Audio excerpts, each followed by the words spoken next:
ഈദിൻ്റെ അന്ന് biryani video share ചെയ്തപ്പോൾ ഞാൻ ചോദിച്ചിരുന്നു റെസിപ്പി വേണമെന്ന്. ഒരുപാട് പേര് റിക്വസ്റ്റ് ചെയ്തിരുന്നു കേട്ടോ റെസിപ്പി. അപ്പോൾ അന്ന് ഉണ്ടാക്കിയത് കിംഫിഷ് ബിരിയാണിയാണ്. റൈസ് കുക്ക് ചെയ്യുന്നത് ഫിഷ് സ്റ്റോക്കിലാണ്. റിമൂവ് ചെയ്ത സ്കിന്നും ബോണും ഇട്ടിട്ടാണ് നമ്മൾ സ്റ്റോക്ക് ഉണ്ടാക്കുന്നത്. 5 കപ്പ് വെള്ളം, അതിൻ്റെ ഒപ്പം പട്ട, ഗ്രാമ്പു, ഏലക്ക, ഒരു സബോള, ഇത്രയും ഇട്ടിട്ട് 5 കപ്പ് എന്നുള്ളത് ഒരു 4 കപ്പാക്കി റെഡ്യൂസ് ചെയ്തെടുക്കാം. ബിരിയാണിയിലേക്ക് ഫിഷ് ഫ്രൈ ചെയ്തിട്ടാണ് ചേർക്കുന്നത്. അതിന് വേണ്ടിയിട്ട് ginger garlic paste, salt, Kashmiri chilli, turmeric powder, pepper, lime ഇത്രയും മിക്സ് ചെയ്തിട്ട് നമുക്ക് ഫിഷിൽ പുരട്ടി വയ്ക്കാം.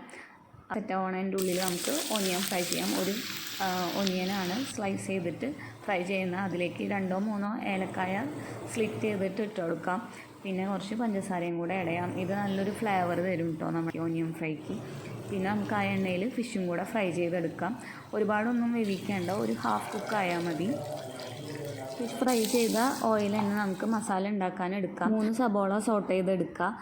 അതിനുശേഷം പച്ചമുളക്, ഇഞ്ചി, വെളുത്തുള്ളി ചതച്ചത് ചേർക്കുക. പച്ചമുളകിൻ്റെ ടേസ്റ്റാണ് ബിരിയാണിക്ക് കൂടുതലായിട്ട് വേണ്ടത്, അപ്പോൾ പച്ചമുളക് കൂടുതലായിട്ട് ചേർക്കാം. അതിൻ്റെ പച്ചമണം മാറുമ്പോൾ മഞ്ഞൾപ്പൊടി, കാശ്മീരി ചില്ലി, ഗരം മസാല, സജീരകം പൊടിച്ചത് ഇത്രയും ചേർത്തിട്ട് മിക്സ് ചെയ്തിട്ട് മല്ലിയിലയും പുതിനയിലയും ചേർത്ത് കൊടുക്കുക.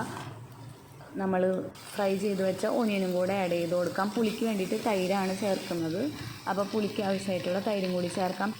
പിന്നെ ഇതിന് മെയിനായിട്ട് ആഡ് ചെയ്ത് കൊടുക്കുന്നത് ഒരു 50 ഗ്രാം കാഷ്യൂവും 1 ടേബിൾ സ്പൂൺ വൈറ്റ് കസ്കസും കുറച്ച് വെള്ളത്തിൽ സോക്ക് ചെയ്ത് വെച്ചിട്ട് അരച്ച് ചേർക്കുക.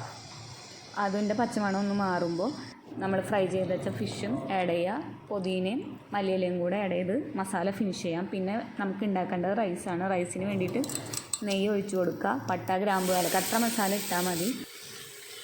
കഴുകി മാറ്റി വെച്ചിരിക്കുന്ന കൈമ റൈസും കൂടി ഇട്ട് കൊടുത്ത് നന്നായി ഒന്ന് സോട്ട് ചെയ്യുക. പിന്നെ പാകത്തിനുള്ള വെള്ളം എന്ന് പറഞ്ഞു കഴിഞ്ഞാൽ നമ്മളിവിടെ ഫിഷ് സ്റ്റോക്ക് ഉണ്ടാക്കിയിട്ടുണ്ട്. ആ സ്റ്റോക്കാണ് ഇതിലേക്ക് ഒഴിച്ചു കൊടുക്കുന്നത്. പാകത്തിനുള്ള ഉപ്പ് കൂടി ചേർക്കാം. 1 കപ്പ് റൈസിന് 1.5 കപ്പ് വെള്ളം, ആ ഒരു കണക്കാണുള്ളത്. അപ്പോൾ റൈസ് നന്നായി കുക്ക് ചെയ്തെടുക്കുക. പിന്നെ വേണ്ടത് നമുക്ക് ദം ചെയ്യാം. അപ്പോൾ അതിന് വേണ്ടിയിട്ട് ഫിഷ് മസാല ആദ്യം ഒരു ലെയർ ചെയ്യാം, പിന്നെ റൈസ് ലെയർ ചെയ്യാം, കുറച്ച് ഗീ ഒഴിച്ച് കൊടുക്കാം, പിന്നെ പുതിന, മല്ലിയില ഇത്രയും ചേർത്ത് ബിരിയാണി ദം ചെയ്തെടുക്കാം. ഇത്ര സിമ്പിളാണ് ഫിഷ് ബിരിയാണി.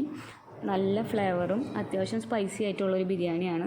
സ്പൈസ് ലെവൽ ഇത്രയും വേണ്ടതെന്ന് വെച്ച് കഴിഞ്ഞാൽ പച്ചമുളകിൻ്റെ എണ്ണം കുറച്ച് കൊടുക്കുക. എല്ലാവരും ട്രൈ ചെയ്ത് ഫീഡ്ബാക്ക് അറിയിക്കുക. താങ്ക്